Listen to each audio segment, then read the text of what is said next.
में नई पहल शुरू हुई है। उत्तर प्रदेश की सरकार ने अभी कहा है कि सर्वे करेंगे और जो भी इलीगल है या नॉट रिकॉग्नाइज्ड है उन पर एक्शन होगा। देखिए, सबसे पहली बात तो ये है कि ये मदरसे जो है वो मदरसा बोर्ड के तहत रिकॉग्नाइज नहीं है। ये प्राइवेट मदरसे हैं जिनको स्टेट गवर्नमेंट या सरकार कुछ एड नहीं देती है, ना उनकी सर्टिफिकेट रिकॉग्नाइज करती है। तो वो अगर ख़ुद अपने मदरसे खोलकर चला रहे हैं, जैसे दारुल उलूम देवबंद है, मुबारकपुर में अशरफिया है, ऐसे कई बड़े बड़े मदरसे हैं, डिफरेंट स्कूल्स ऑफ थॉट के प्राइवेट मदरसे हैं जिनका ना सरकार से कुछ लेना देना है, ना सरकार उनको कुछ फंडिंग करती है। हाँ, जो मदरसा बोर्ड के तरह रिकॉग्नाइज्ड हैं वो सरकार से उसका ताल्लुक़ है, गवर्नमेंट से। इससे ये क्यों सर्वे क्यों करा रहे आप? मैं अगर मदरसा खोलता हूँ तो अपने इस्लामिक तौर तरीक़े उनको सिखाने के लिए, इस्लामिक फ़िक़्ह सिखाने के लिए, उनको मौलाना बनाने के लिए, मुफ्ती बनाने के लिए, और स्टेट गवर्नमेंट से ताल्लुक़ ही नहीं है। और संविधान के आर्टिकल 30 के तहत मुझे एक फंडामेंटल राइट हासिल है कि मैं अपने मदरसे खोलूँ, अपने पसंद के एजुकेशन इंस्टीट्यूट्स खोलूँ। इसमें सरकार क्यों मुदाखलत करेगी? आप सर्वे क्यों करना चाह रहे हैं? आपको इससे लेना देना क्या है? क्या आप उनकी तनख्वाह दे रहे हैं? जो मदरसा बोर्ड के तहत मदरसे हैं उनकी तनख्वाह तो आप दे नहीं रहे हैं पिछले 4 साल से। ये मदरसे प्राइवेट मदरसे हैं, अनएडेड मदरसे हैं, और आर्टिकल 30 के तहत इसको कायम किया गया है। तो स्टेट गवर्नमेंट क्यों सर्वे करा रही है? आपको लेना देना क्या है? अब आप एक ऑर्डर जारी कर दीजिए ना कि अब आप मुसलमान मत रहिए, आप कुरान मत पढ़िए, नमाज मत पढ़िए, ऑर्डर जारी कर दीजिए। वही करना चाह रहे आप। ये सर्वे नहीं है बल्कि एक छोटा एनआरसी है ये। मदरसों को लेकर पूरे देश भर में और बार-बार सवाल उठते रहे।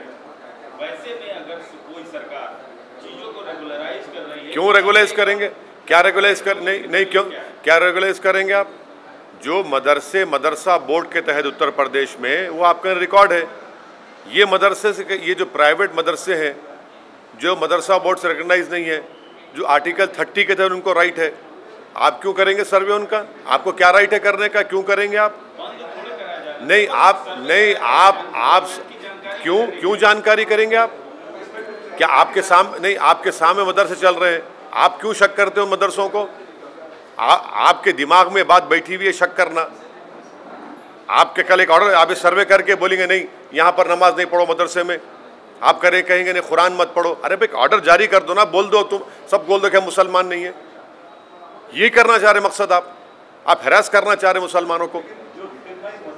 रिकॉग्नाइज मदरसे की बात नहीं कर रहा हूँ, मदरसा एजुकेशन बोर्ड अलग है। ये प्राइवेट मदरसे हैं जो भारत के संविधान के आर्टिकल 30 के तहत मुझे खोलने का पूरा इख्तियार हासिल है। आप उसमें इंटरफेयर नहीं हो सकते। आपको कोई राइट नहीं सरकार को इंटरफेयर करने का उसमें। आप क्यों करेंगे? क्या पैसे ले रहे? क्या आपसे कुछ ले रहे कर रहे? ये हम मदरसा हमारा है। अब ये छोटा एनआरसी है, मैं तो कहूँगा ये।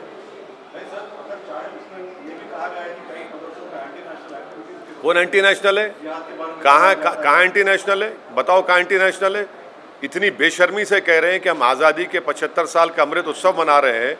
जो यही मदरसों ने इस मुल्क को आज़ाद करवाया, आज आप उनको शक की निगाहों से देख रहे हैं। ये आप खराज अक़ीदत पेश कर रहे हैं, होमेज पेश कर रहे हैं उन मुजाहिदीन आज़ादी को जो इन मदरसों से निकल कर भारत को आज़ाद करवाए थे। बेशर्मी की हद हो गई है।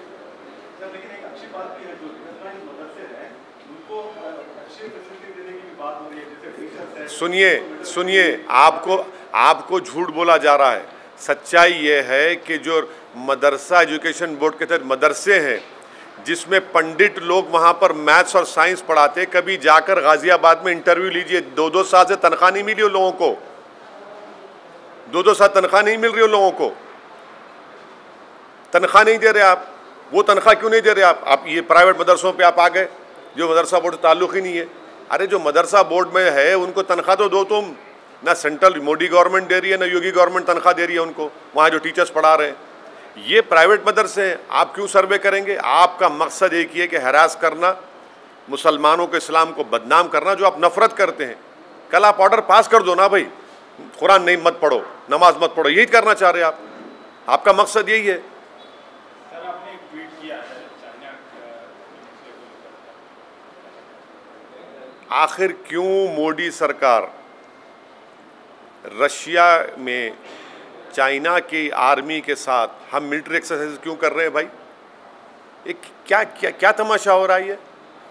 लद्दाख में 1000 स्क्वायर किलोमीटर पर चीन की फौज बैठी हुई है और फिर हमारे ग्रेजिंग राइट्स में उस 8 किलोमीटर या 10 किलोमीटर अंदर आ चुके हैं। हम अपने जानवर को ले जाकर वहाँ पर ग्रेजिंग नहीं कर सकते। 50,000 के करीब फौज हमारी चीन की फौज के खिलाफ खड़ी भी है। आप उनके साथ मिलकर मिलिट्री एक्सरसाइज कर रहे हैं और दूसरी तरफ फॉरेन मिनिस्टर बोलते हैं कि चीन से रिलेशनशिप नॉर्मल नहीं होंगे जब तक कि वो बॉर्डर का इशू हल नहीं करेंगे। हम क्या जवाब देंगे उन सिपाहियों को, फौज को, जो हज़ारों फीट के ऊपर ठहरकर भारत की ज़मीन से चीन जो हमारी ज़मीन पर कब्जा करके बैठा है उनसे आंख में आंख डाल रहे हैं? ये कौन सी देशभक्ति है? ये कौन सी फॉरेन पॉलिसी है कि चीन की फौज के साथ आप मिलिट्री एक्सरसाइज करेंगे? क्या मजाक बना के रखा है मोदी सरकार ने हमारी देश की आर्मी का, हमारी देश की सुरक्षा का, हमारी टेरिटोरियल इंटीग्रिटी का, भारत की सॉवरेनिटी का।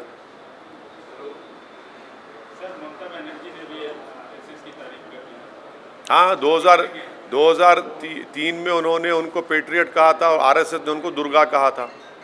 और जब चुनाव आ गए तो फिर शुरू हो गई सेकुलरिज्म।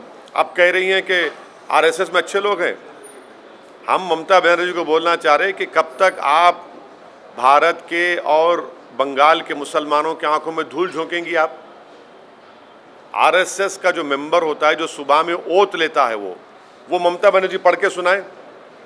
हाँ, ये अलग बात है कि जनियादारू एक हो रहे हैं तो हम कुछ नहीं कर सकते, मगर ये क्या बात है? आरएसएस को आप तारीफ कर रहे हैं और फिर मुसलमानों को बोलते हैं कि भाजपा को रोकने वोट दो। कि आरएसएस भाजपा में फ़र्क है कोई? ये अब जो टीएमसी में जो मुसलमान चेहरे हैं, जो टीएमसी में जो लोग हमको उंगलियां उठाते थे, अब बोलो क्या बोलना है उस बारे में?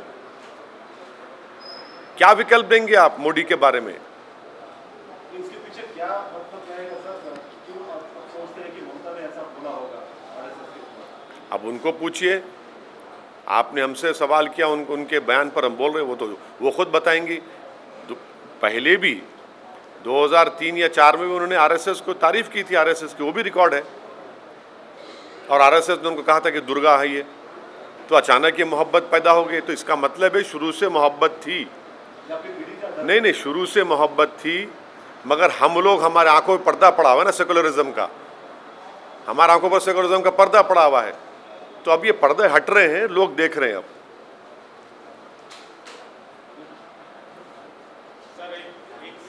नया समीकरण बनता हुआ दिखा। कल हमारे मुख्यमंत्री बिहार गए थे, पटना, बिहार के मुख्यमंत्री से मिले।